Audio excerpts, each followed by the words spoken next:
Fala galera, avançando um pouquinho aqui mais no JavaScript, vamos falar alguns recursos que a gente tem aqui na manipulação de funções, tá? Estou utilizando o mesmo exemplo da aula anterior, é o mesmo exemplo, então tem aqui o meu HTML pequenininho, com esses três botões, cada um deles chamando uma função JavaScript, e essa função está aqui nesse outro arquivo, eles já estão vinculados.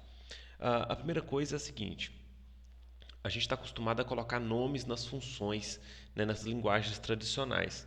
Em JavaScript, a gente pode deixar essas funções sem nome em algumas situações, e isso é bem recorrente, para falar a verdade. Em muitas situações, inclusive, a gente deixa as funções sem nomes.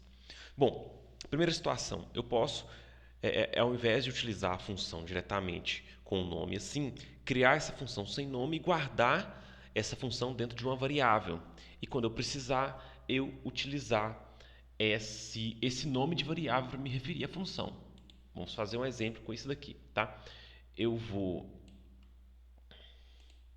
Deixa eu ver se eu comento isso. Não, eu vou comentar não, que eu vou deixar só com uma, não vou fazer com todas. Beleza, eu vou criar aqui uma variável, na verdade eu vou criar uma constante, porque o código da função ele não vai mudar, então é mais aconselhável guardar numa constante. E vou chamar de minha função na constante. Então, um nome muito grande, né? E aí, a função propriamente dita, a gente pode criar sem nome. Tá vendo? Eu suprimi o nome aqui e ela agora fica guardada dentro dessa constante aqui. Poderia ser com uma variável também, mas uma constante é mais aconselhada. E como que eu vou usar a minha função? Uso normalmente, porém agora, ao invés de chamar pelo nome da função, chamo pelo nome que eu dei aqui para a minha variável ou para a minha constante. Se eu salvar isso aqui e testar, não vai funcionar. Essa função está vinculada a esse primeiro botão aqui. Não vai funcionar. Voltando aqui, é porque eu tinha mudado o nome, lembra? Então vou ter que colocar aqui minha função, se eu não me engano, tá na constante, né? Minha função na constante, isso. Minha função na constante, salvo, ela passa a executar normalmente. Ok, trocar uma função nomeada por uma função sem nome e jogar na variável só para isso não justifica muito, né? Mas a gente tem outros usos disso daí. Tá? Antes da gente passar para o próximo uso, eu só vou mostrar uma outra forma de escrever essa mesma coisa aqui, tá? Que às vezes vocês podem encontrar em algumas situações, principalmente quem usa React, tem alguns frameworks JavaScript que gostam muito dessas formações que ficaram disponíveis nas versões mais novas da JavaScript. Eu poderia escrever aquilo ali assim, ó, const minha função na constante recebe. E aí eu não coloco nem a palavra reservada function. Tem uma formação que permite isso.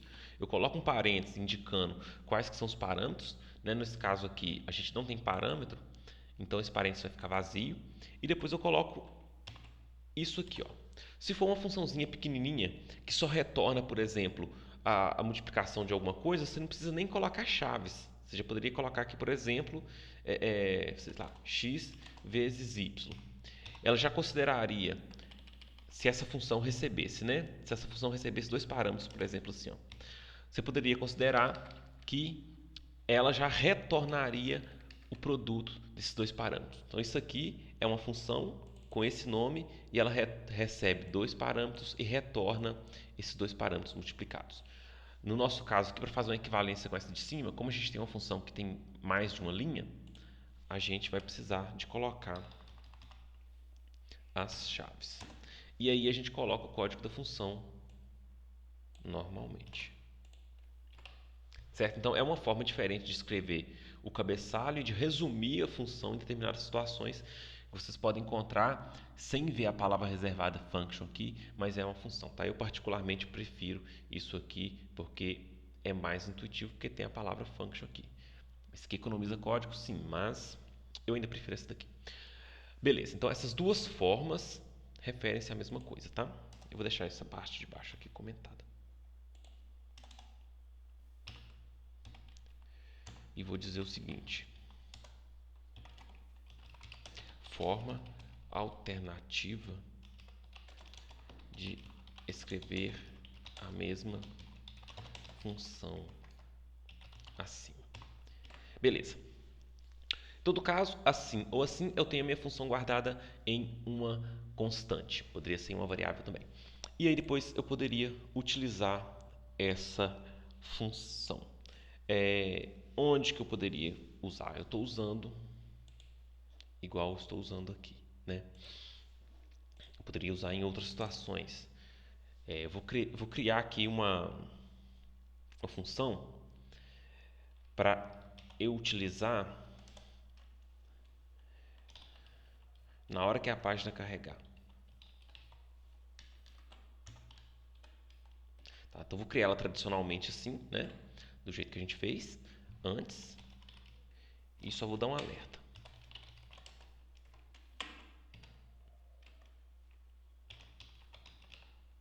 De página carregada.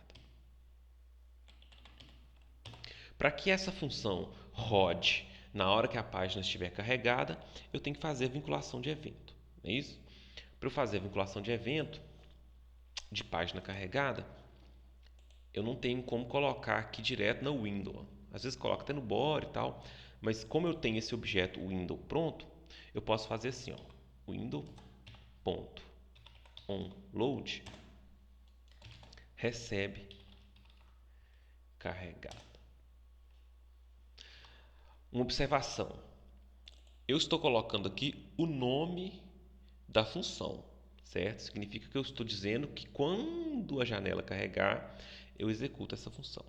Se eu fizesse isso daqui, eu estaria executando a função no momento que o interpretador passar por aqui e pegando o resultado e jogando dentro dessa propriedade da window. Nesse caso aqui, tá?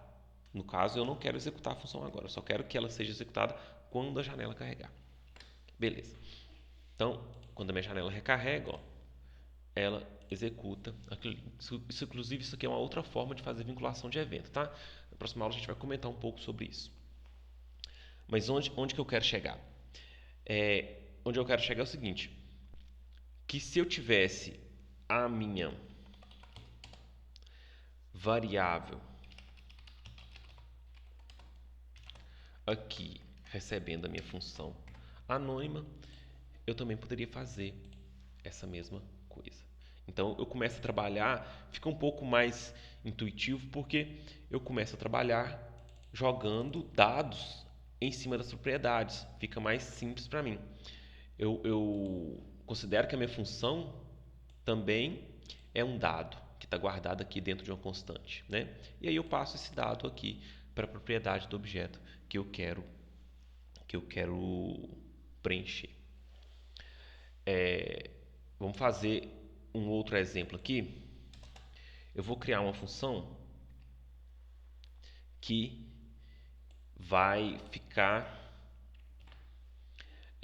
trocando o conteúdo, trocando o fundo desse parágrafo e a cor de fundo dele. Então eu vou criar uma função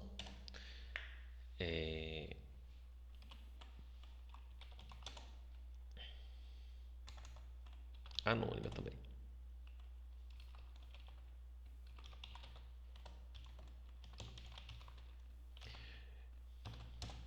A princípio, assim, a gente não vai ver tanta vantagem no uso da função anônima, mas assim que a gente entrar um pouco mais dentro da linguagem, a gente vai perceber que isso tem uma grande aplicabilidade. Então, estou criando aqui a minha função anônima e o que ela vai fazer é alterar a cor de fundo daquele meu parágrafo ali. Estou aproveitando um pouco de código aqui para andar mais rápido. Var color recebe RGB. Vou calcular, vou pegar aleatório para a gente perceber a mudança. Concatenado com math.random. Pega um número aleatório entre 0 e 1 multiplicado por 255. Então, porque eu estou usando RGB, né? Então vai de 0 a 255, tanto para o R, tanto para o G quanto para o B. Mais vírgula, né? Mais, pego o próximo número.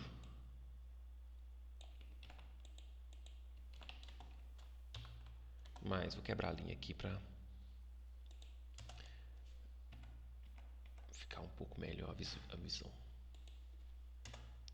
Aí eu pego a outra vírgula, mais isso aqui, mais eu fecho o parêntese. Isso. Então peguei a minha cor como uma string para eu colocar aqui na propriedade do background color do meu parágrafo. Vou usar aquela variável color ali. Beleza. Então isso aqui é uma função que vai trocar a minha cor de fundo do parágrafo. Ah, tá faltando uma coisa. Esse random aqui me devolve o número decimal e então isso aqui vai dar decimal, não vai dar certo, tá? Eu vou converter então para inteiro também. Math.round. Round. Isso aqui é para arredondar, tá? Porque as cores utilizam números inteiros. Beleza? Vocês podem fazer com calma aí esse código para vocês poderem entender melhor. Mas são números aleatórios e tal, coisa que todas as linguagens oferecem, né? Cada uma a sua forma de escrever, mas todas oferecem. Beleza, então pstyle background color recebe essa variável que está guardando isso aqui como variável. Gerar a cor na forma RGB X, Y, Z, por exemplo.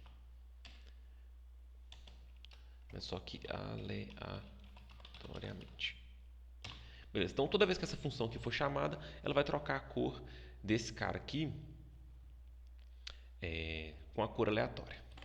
Bom, aí o seguinte, eu posso dizer, tem uma funçãozinha no JavaScript que se chama setInterval. Para que ela serve? Ela serve para a gente falar que a gente quer que uma determinada função seja executada de tanto em tanto tempo. Basicamente isso. E o que a gente passa para ela? A gente passa qual função que é. Aí eu vou fazer o quê? Eu vou só colocar aqui a minha variável. No caso, a minha constante. Por quê? Essa constante está guardando o texto, né? O código da minha função. Então, a setInterval recebe isso. Qual que é a função? Eu falo para ela qual que é a função. Se eu tivesse a função nomeada, eu também poderia fazer colocando aqui o nome da função, tá? Mas a gente tem uma função sem nome, guardada numa constante, a gente coloca aqui o nome da constante. E a gente fala quanto tempo a gente quer de intervalo. Então, a cada 1000 em 1000, 1000 o quê? Milissegundos, né? Isso vai dar 1 segundo.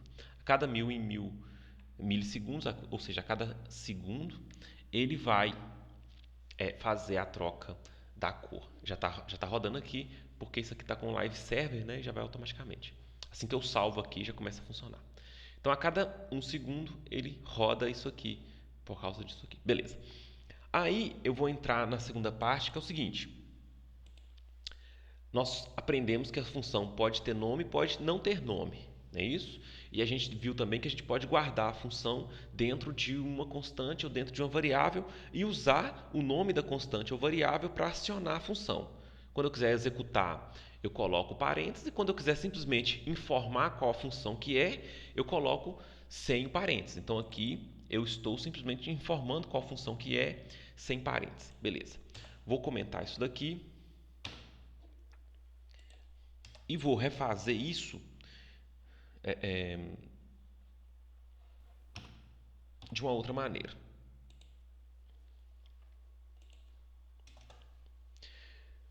Como que seria a outra maneira?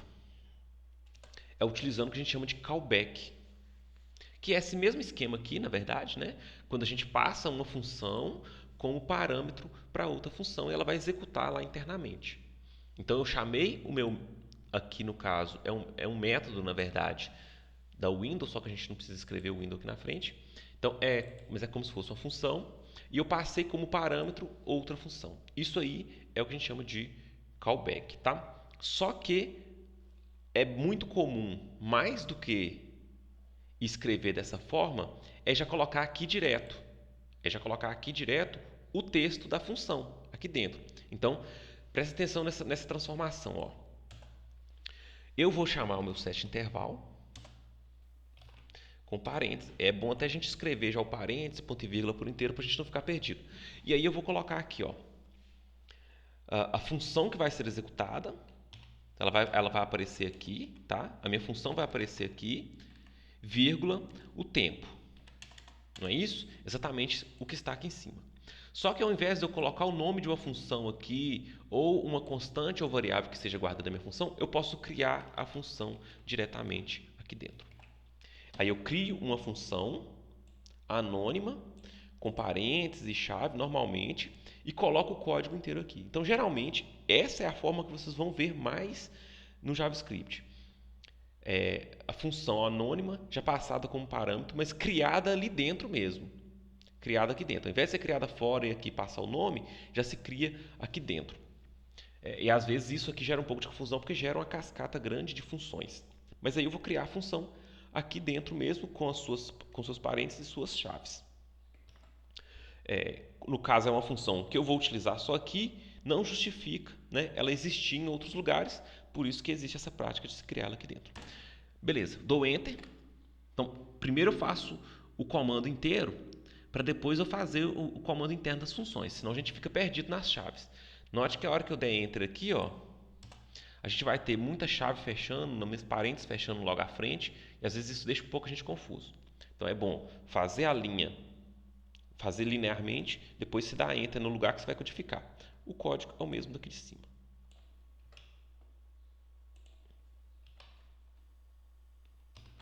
Tá aqui nosso código. E aí ele já vai funcionar lá normalmente, tá? Então, a forma mais comum de ver callback, não somente para set intervalo, mas para diversas outras coisas, é essa aqui. Quando a gente cria a função lá no parâmetro diretamente. Então, isso aqui é o parâmetro desse método set intervalo. Ele recebe uma função. Ao invés de eu criar essa função fora e passar aqui, eu já criei essa função aqui dentro. Beleza? Essa é a prática dessa semana. Tentem fazer essa codificação, testar, às vezes até criar outros callbacks e passar como parâmetro para vocês brincarem um pouco com isso, tá bom? Lá na DevTools Schools também tem explicações sobre isso. Eu peço então que vocês façam a prática, ok? Até a próxima, galera.